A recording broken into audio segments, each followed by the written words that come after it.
কি গো বুড়ি, তোমায় কতবার বলেছি এই ডোবার ধারে আসবে না। এই ডোবা অনেক গভীর, তাও তুমি এই ঝড় বৃষ্টির মধ্যে ডোবার কাছে চলে এসেছো। ঝড় বৃষ্টির মধ্যে আমি কোথায় যাব না যাব, তোকে কৈফিয়ত দিতে হবে। আর ডোবা গভীর হয়েছে তো কি, আমি এক সময় নদীতে সাঁতার কাটতাম, বুঝলি? সে তুমি সাঁতার পারো না পারো আমি জেনে কি করব।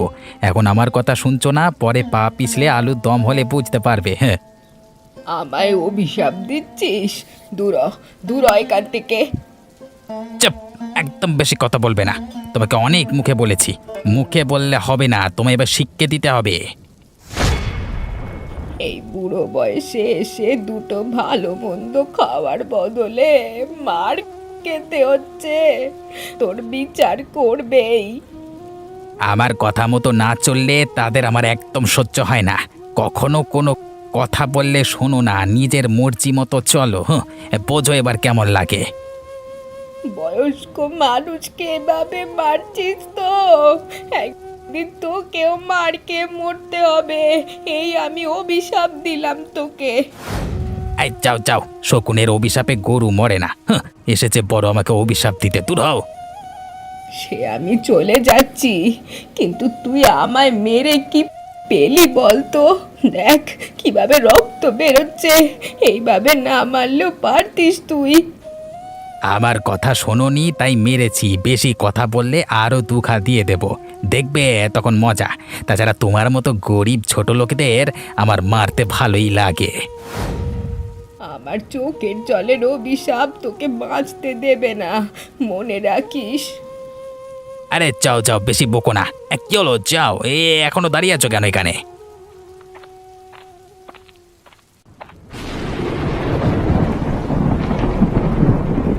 কি মা, এত রক্ত বেরোচ্ছে কেন তোমার শরীর থেকে? কোথাও পড়ে টরে গেছিলে নাকি? আর তুমি এত কান্নাই বা করছো কেন? আর কি বলবো রে মা, আজকে নীল কমল আমায় ওই ডোবার ওখানে প্রচুর মেরেছে, ব্যথা আর সহ্য হয় না রে। আচ্ছা তুমি বসো, আমি মলম লাগিয়ে দিচ্ছি, কমে যাবে। এই নীলকমলের এত সাহস কি করে হয় তোমার গায়ে হাত তোলে?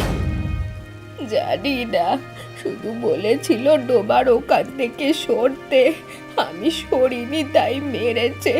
আর সাথে নীলকমলেও বলল ও নাকি গরিব ছোট লোকদের চোখেই দেখতে পারে না, তাই মেরেছে। নীলকমল মানুষের মধ্যে পড়ে নাকি? জানোয়ার একটা, ওর ব্যবস্থা আমি করছি। আমি আর কি করব বল, বয়স হয়েছে, গায়ে কি আর আগের মতো জোর আছে ওদের সাথে পারবো? কি ঠাকুমা, ওই নীলকমল তোমাকে মেরেছে? ওর সাহস দিন দিন বেরিয়ে যাচ্ছে, ওকে আর ছেড়ে দেওয়া যাবে না। নীলকমলকে এবার কঠিন শাস্তি দিতে হবে। কিন্তু কিভাবে শাস্তি দিবি কিছু ভাবলি? ও তো একটা বকাটে ছেলে। ওসবে আমি ভয় পাই না, ওর চেলা চামুন্ডাগুলো তো ওর মতো। বেশি বাড়াবাড়ি করলে আমি মোড়ল মশাইয়ের কাছে গিয়ে বলবো। আমরা তোমার পাশে আছি মা, তুমি কান্না করো না। এইবার নীলকমলের আসল চেহারা সবার সামনে টেনে তুলে ধরবো।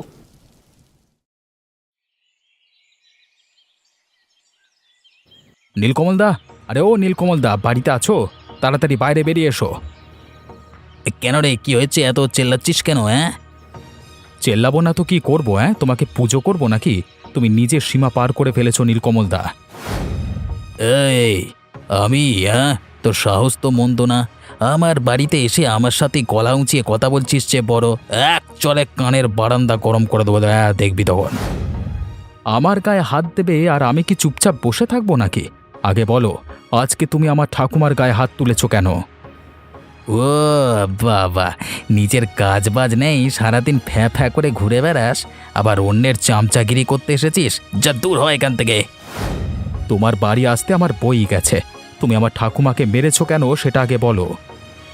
আমার কথা না শুনলে মার খেতেই হবে। বুড়ি তখন ডোবার কাছে এমন করে বসেছিল, আর একটু হলেই ডোবার ভেতরে পড়ে যেত, তাই সরতে বলেছি। আমার কথা শোনেনি তাই মেরেছি। তাই বলে তুমি আমার ঠাকুমাকে ওভাবে মেরে রক্ত বের করে দেবে? তোমার ভেতরে কি মনুষ্যত্ব বলে কিছু নেই? এই আমার অত ধৈর্য নেই। আর তার থেকেও বড় কথা, আমার সাথে তর্ক করছিল। আমার মাথা খেয়ে ফেলেছিল। আর তাছাড়া তোদের মতো গরিব ছোট লোক আমার মুখে মুখে তর্ক করবে সেটা আমার সহ্য হয় না। ছোট লোক কাকে বললে? হ্যাঁ, আমরা গরিব হতে পারি কিন্তু তোমার মতো অমানুষ না। আমি আমি আমি তোমাকে সাবধান করে দিচ্ছি, দ্বিতীয়বার যদি আমার ঠাকুমার আশেপাশেও তোমাকে দেখি তাহলে মেরে তোমার ঠ্যাং ভেঙে ডুগডুগি করে দেব বলে দিলাম। কে তুই আমাকে হুমকি দিচ্ছিস? দুদিনের ছেলে আমাকে গরম দেখাচ্ছিস? জানিস তোকে মেরে এখনই আমি এখানে ফেলে রাখতে পারি। হ্যাঁ সেই তো, আমি হাতে চুরি পরে এসেছি। হ্যাঁ, এই দেখো না। তুই আমার গায়ে হাত তুললি, ভালো করলি না রাতুল, তোকে আমি দেখে নেব।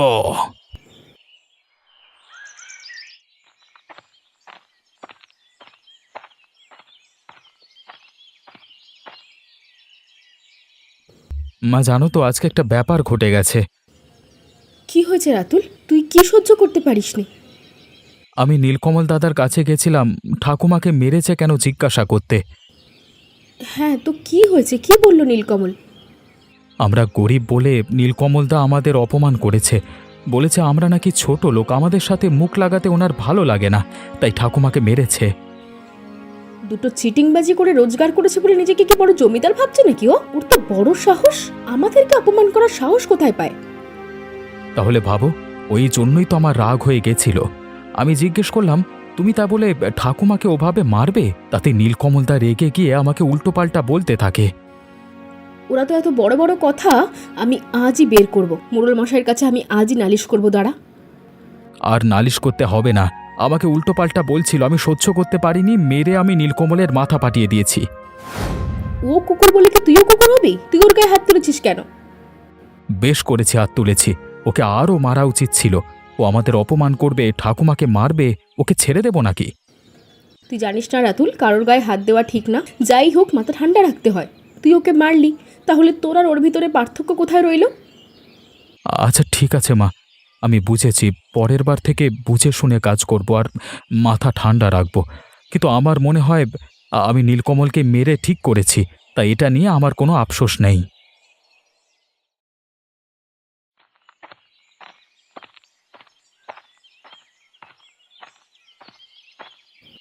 নীলকমল যে, কোথায় যাচ্ছিস? এ কি তোর মাথায় ব্যান্ডেজ কেন, কি হয়েছে? আর কি বলবো প্রবীর, আমাদের পাড়ার ওই বুড়ির নাতি আছে না রাতুল, কালকে আমার বাড়িতে এসে আমার মাথা পাঠিয়ে দিয়েছে। ও রাতুল, ও তারা বদমাইশ ছেলে, সারা দিন বেকার ঘুরে বেড়ায় আর লোকের সাথে ঝামেলা করে। যাই হোক, তুই এখন ঠিক আছিস তো নীলকমল? হ্যাঁ রে, আমি মোটামুটি ঠিক আছি। এখন ওদের গায়ে জোর বেশি, বয়স কম, রক্ত গরম। ওরা ঝামেলা করবে করুক, আর কি বলবো বলতো। না না, ওসব বললে হয় না নীলকমল, তুই যত নরম হয়ে চলবি লোকেরা আরও তোর উপর চেপে বসবে, বুঝলি? তাহলে কি করবো এখন তুই বল? তুই ওর মায়ের কাছে গিয়ে নালিশ কর যে তোর ছেলে এমন করেছে। ওসবে কিচ্ছু হবে না রে, রাতুল কারো কথা শোনে না। কারো কথা শোনে না মানে? ওর মাকে বলবি, ওর মা ওকে সেভাবে বোঝাবে, আর না হলে কাছে গিয়ে নালিশ জানা, বুঝলি? দেখি কি করা যায়, কারো সাথে ঝামেলা আমার একদম ভালো লাগে না। কি আর বলবো, পাড়ার সব কটা ছেলেকে শেষ করে দিল এই বকাটে রাতুল। দাঁড়া, রাস্তায় দেখা হোক, ওকে ভালো করে কটা কথা শুনিয়ে দেব।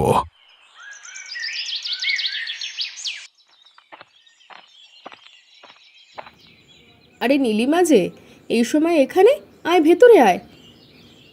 না না, বসবো না, তোমার সঙ্গে একটু কথা ছিল। হ্যাঁ তো বল না, কি কথা? কোনো সমস্যা হয়েছে নাকি? সমস্যা তো হয়েছে, সেটাই তোমাকে বলতে এলাম। আচ্ছা বল, কি হয়েছে? প্রবীরের কাছে শুনলাম তোমার ছেলে রাতুল নাকি নীলকমলকে মেরে মাথা ফাটিয়ে দিয়েছে। তোমার কি বললো এসব কথা? তোমার ছেলে রাস্তায় গুন্ডামি করবে, অত্যাচার করবে, সেসব কথা কি আর কোনোদিন চাপা থাকে বাতাসে? সবই তো ভেসে বেড়ায়। তুমি পুরো ব্যাপারটা জানো না নীলিমা, জানলে তুমি এভাবে বলতে না। আর হ্যাঁ, মানছি রাতুলের ওকে মারা ঠিক হয়নি, আমি সবই জানি, আমায় আর বলতে হবে না। শুধু এটুকু বলবো, ছেলেটাকে একটু সামলে রেখো, না হলে ওর চালচলন ব্যবহার কিন্তু হাতের নাগালের বাইরে চলে যাচ্ছে। এসব কি বলছো? আমি তো কিছু বুঝতে পারছি না। তুমি এরকম কিছু বোঝো না বলেই তো এত সাহস পায়ও দিন দিন, এরকম একটা গুন্ডা তৈরি হচ্ছে। আরে নীলিমা, তুমি তো পুরো ব্যাপারটা জানো না, আগে জানো তারপর বলো। আমি প্রবীরের কাছে সবটাই শুনেছি কি হয়েছে। যখন তুমি বলছো তখন আমি আরেকবার শুনছি, কিন্তু আজ ওকে মারছে কাল ওকে মারছে, ব্যাপারটা কিন্তু ঠিক নয়। ঠিক আছে, রাতুল বাড়ি আসুক, আমি ওকে বুঝিয়ে বলবো কারোর সঙ্গে ঝামেলা গন্ডগোল না করতে। সাবধানে নেমো ঠাকুমা, কাদাটা কিন্তু অনেক পেছল। না না, চিন্তা করিস না, রাতুল আজকে না পরিষ্কার করবেই। ওই ইলিশের চারাগুলো তো ছাড়তে হবে। আচ্ছা ঠাকুমা, তুমি ওই পাশটা পরিষ্কার করতে থাকো, আমি এ পাশের নোংরাগুলো মানে নোংরা পাতাগুলো ফেলতে থাকি। হ্যাঁ। এই রাতুল, এই তুই কি সব করে বেড়াচ্ছিস? হ্যাঁ, তোর নামে কি সব শুনছি? শুনলাম নাকি তুই নীলকমলকে মেরে ওর মাথা পাঠিয়ে দিয়েছিস। হ্যাঁ মেরেছি তো, কি হয়েছে? তুমি নীলকমলদার হয়ে বলতে এসেছো যখন, তাহলে নিশ্চয়ই পুরোটাই জানো। অন্যায় করে আবার মুখে মুখে তর্ক করছিস? এই বড়দের সাথে কিভাবে কথা বলতে হয় সেটুকু জ্ঞান নাই তোর? এই তুমি খোঁচা মারা কথা বলছো কেন? আমি কাজ করছি তো, তুমি দেখতে পাচ্ছ না নাকি? এখন এমন খোঁচা মারা কথা না বললে তোমার হচ্ছে না, তাই না? প্রবীর, তুই তো জানিস না নীলকমল কি করেছে আগের দিন। বৃষ্টির সময় আমায় খুব মেরেছে, সাথে অপমানও করেছে। তাই বলে রাতুল নীলকমলকে ওভাবে মারবে? তুই শুধু রাতুলের মারাটা দেখছিস, আর নীলকমল যে আমার মতো বয়স্ক মানুষকে মেরেছে সেটা তুই দেখছিস না। ছাড়ো ঠাকুমা, প্রবীরদা নীলকমলদার হয়ে কথা বলতে এসেছে, তাই উনি কি নীলকমলদার দোষ দেখতে পাবে? এই রাতুল, এই তুই কিন্তু অনেক বড় বড় কথা বলছিস। কথা বলেছে, বেশ করেছে। তুই যা এখান থেকে, কাজ করতে দে আমাদের। আমরা এখানে ইলিশের চারা ঢালবো।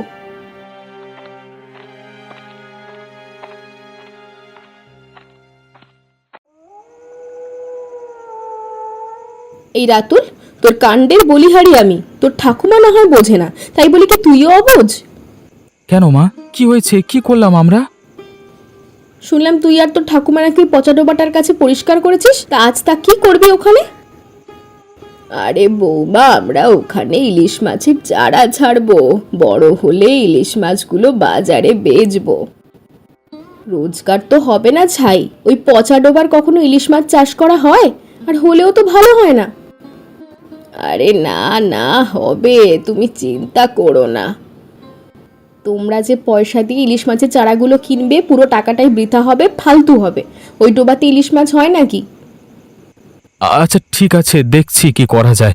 তুমি এত বকাবকি করো না, রাত অনেক হয়েছে, খেতে দাও, খিদে পেয়েছে। আমি তোদের ভালোর জন্যই বলছি, আর তোদের মনে হচ্ছে তোদেরকে বকাবকি করছি। আরে তুমি এত রেগে যাচ্ছ কেন মা? আমি তো ইয়ার্কি মারছি। দাও দাও, খেতে দাও, খিদে পেয়েছে। ঠিক আছে, আমি ভাত বাড়ছি, হাত পা ধুয়ে আয়। আরে প্রবীর, এই ঝড় বৃষ্টির মধ্যে তুমি কোথায় যাচ্ছ? কোথায় আর যাবো, তোর সাথে দেখা করতে যাচ্ছিলাম, রাস্তায় দেখা হয়ে ভালোই হলো। হঠাৎ এত ঝড় বৃষ্টির মাঝে আমার সাথে দেখা করতে, মানে কোনো সমস্যা হয়েছে নাকি? কিরে, বুড়ি যা বলছে সেটা কি সত্যি? তুই কি বুড়ির গায়ে হাত তুলে দিয়েছিস সেদিন? তা কে বলেছে আমি বুড়ির গায়ে হাত তুলেছি? এ বুড়ি একবারে পাগল হয়ে গেছে। আমি তোকে বলছি, শোন, মিথ্যে কথা বলেছে ওরা। আমি অনেক দিন ধরেই বুড়িকে চিনি, আমি জানি বুড়ি কখনো মিথ্যে কথা বলে না। তুই যে বুড়ির গায়ে হাত তুলেছিলিস সেটা আমি অনেকের কাছ থেকে শুনেছি। তোরা সবাই আমাকে দোষারোপ করছিস যে আমি বুড়িকে মেরেছি, কিন্তু বুড়ি যে তোদের ভুল বোঝাচ্ছে সেটা তোরা বুঝতে পারছিস না। আমি কখনো ভাবিনি রে নীলকমল, তুই একজন বয়স্ক মানুষের গায়ে হাত তুলবি। তাছাড়া আমি তো এটাও শুনেছি যে ওরা গরিব বলে তুই নাকি ওদের অপমান করিস। বিশ্বাস কর প্রবীর, আমাকে ফাঁসানোর জন্য আমার নামে মিথ্যে কথা বলা হচ্ছে। থাক থাক, শাক দিয়ে আর মাছ ঢাকতে হবে না। ওই শয়তান বুড়ির কথাই তুই বিশ্বাস করছিস? আমি বুড়িকে মারিনি, উল্টে ওই বুড়ির নাতি রাতুল মেরে আমার মাথা ফাটিয়ে দিয়েছে। সেটা তো তোর চোখের সামনেই রয়েছে, দেখ না, দেখ মাথার অবস্থা দেখ। একটা বয়স্ক মানুষকে মারলে তার শাস্তি এর থেকেও বেশি হয়। তুই চুপ থাক, আর কথা বলিস না। হায় রে, আবার এই জায়গা থেকে জল পড়ছে। বৌমা, ওই দেখো, ছাদ ফেটে যাওয়ার উপক্রম হয়েছে।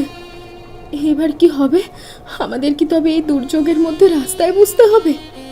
আগের বার কত করে বলেছিলাম একটু মেরামত করাও ছাদটা, শুনলে না আমার কথা? বলেছিলেন, কিন্তু টাকা কোথায়? ছাদ সারাতে গেলে তো প্রচুর টাকার দরকার, সেই টাকা তো আমাদের কাছে নেই। তাহলে এবার কি করব মা?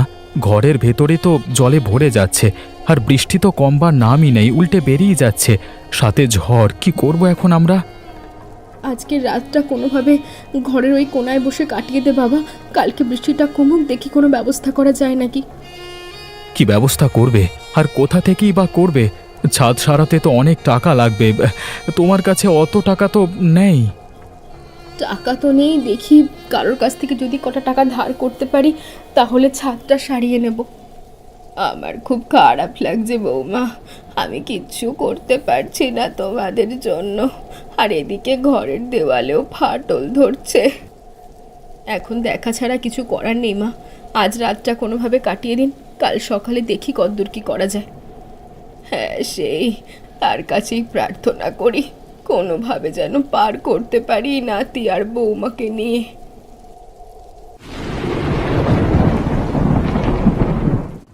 বুড়িমা, আরে ও বুড়িমা, তাড়াতাড়ি বাইরে আসো, একখানা সুখবর আছে। এই ঝড় জলের বৃষ্টির রাতে তুই আবার কি খুশির খবর এনে? আরে আগের দিন তোমরা যে ডোবা পরিষ্কার করছিলে ইলিশ মাছের চারা ছড়াবে বলে, কিন্তু এইদিকে যে বানের জলে ইলিশ মাছ ভেসে এসেছে তোমাদের ডোবাতে। কি, তুমি ঠিক বলছো? ওই পচা ডোবাতে ইলিশ মাছ ভেসে এসেছে? আমার তো বিশ্বাসই হচ্ছে না, তুই সত্যি বলছিস? আরে আমি নিজের চোখে দেখেছি, বড় বড় ইলিশ মাছ আর ইলিশের চারা বানের জলে ভেসে বেড়াচ্ছে তোমাদের পচা ডোবাতে।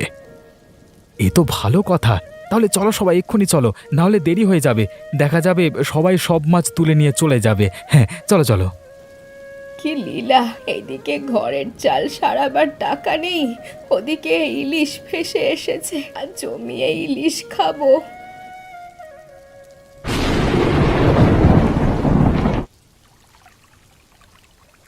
দেখো দেখো ঠাকুমা, কত ইলিশ মাছ, একদম চকচক করছে। হ্যাঁ রে রাতুল, এত বড় ইলিশ, আমার তো মন ভরে যাচ্ছে। হ্যাঁ, কি বলেছিলাম দেখলে তো? ডোবাতে প্রচুর ইলিশ মাছ এসেছে, এবার বিশ্বাস হলো তো বুড়ি? হ্যাঁ হ্যাঁ, বিশ্বাস হয়েছে, অবিশ্বাস করার জোর আছে? বরে, তোমায় না বলেছিলাম এই ডোবার কাছে ঘোরাঘুরি না কাটতে, তাও আর এই ডোবার কাছে কি করতে এসেছো? আমি তোর কথা শুনবো কেন? এটা কি তোর বাবার পুকুর নাকি? আইছে বড় জ্ঞান দিতে, ভাগ এখান থেকে। কি, যত বড় মুখ নয় তত বড় কথা। অনেকক্ষণ ধরে তোর কথা শুনছি, কিন্তু নীলকমল, তুই যদি আর একবার বুড়ির গায়ে হাত দিস তবে আমার থেকে খারাপ আর কেউ হবে না, বলে দিলাম। তুই কে রে আমার কাছে বাধা দেওয়ার? আমি যেই হই না কেন, তুই একজন বয়স্ক মানুষকে মারবি আর আমি দাঁড়িয়ে দাঁড়িয়ে সব দেখব, তুই কি করে ভাবলি? কি হলো এটা নীলকমল? তুই বুড়িকে আবার মারলি কেন? কিরে বল, চুপ করে আছিস কেন? ইচ্ছে হয়েছে তাই মেরেছি, তোকে কৈফিয়ত দিতে হবে নাকি? শয়তানের বাচ্চা, বয়স্ক মানুষদের অত্যাচার করা, এই নে। এ কি প্রবীর, তুই ওকে জলে ফেলে দিলি কেন? তুই এটারই যোগ্য, বেশি কথা বললে জল থেকে উঠতে দেব না।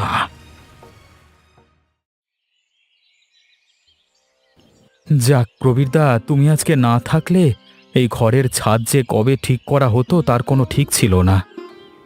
আমি আর কি করলাম রে পাগলা, পারমিতা বৌদি বলল 2 টাকা ধার দিতে পারে, শোধ দিয়ে দেবে, তাই তো দিলাম, তাতেই তোদের ছাদ সারা হয়ে গেছে, বুঝলে? ইলিশ মাছগুলো ভালো করে ভাজা করো। তোমার বলার আগে আমি মাছ ভাজার কাজ শুরু করে দিয়েছি মা, আমি আর নীলিমা মিলে মাছটা ভেজে আনছি, তোমরা বসো। হেই নাও, সবাই মন ভরে ইলিশ ভাজা খাও, আর লাগলে আরো বলো, আরো দেবো। বাহ, দেখতে তো দারুণ সুস্বাদু হয়েছে, খেতেও দেখবে খুব সুস্বাদু হবে। ঠিক আছে, এত বকবক না করে এবার খাও তো দেখি তোমরা। কি রান্না করেছো গো মাছটা? হ্যাঁ, খুব সুন্দর হয়েছে, খুব সুন্দর ভাজা হয়েছে মাছটা, একদম টাটকা জলের মাছ, তার উপর গরম গরম, একেবারে লাজবাব। হ্যাঁ, ঠিক বলেছিস রাতুল, মাছটা খেতে যেমন সুস্বাদু, দেখেও তোমার মন ভরে যায়। আমায় আর একখানা দাও তো নীলিমা। কি গন্ধ বেরিয়েছে! মাছ ভাজার পুরো গ্রামবাসী তো ছুটে আসবে। বৃষ্টির পরে এমন মাছ ভেজে খাওয়া তো সচরাচর হয় না, কিন্তু ছোটখাটো একটা পিকনিক হয়ে গেল। নীলিমা, এইসব ছোট ছোট মুহূর্তগুলোই জীবনকে সুন্দর করে তোলে। জীবনে দুঃখ কষ্ট তো থাকবে, তাই বলে কি জীবনটাকে উপভোগ করব না? তা আবার হয় নাকি? জীবনটাকে একদম খুলে উপভোগ করতে হবে।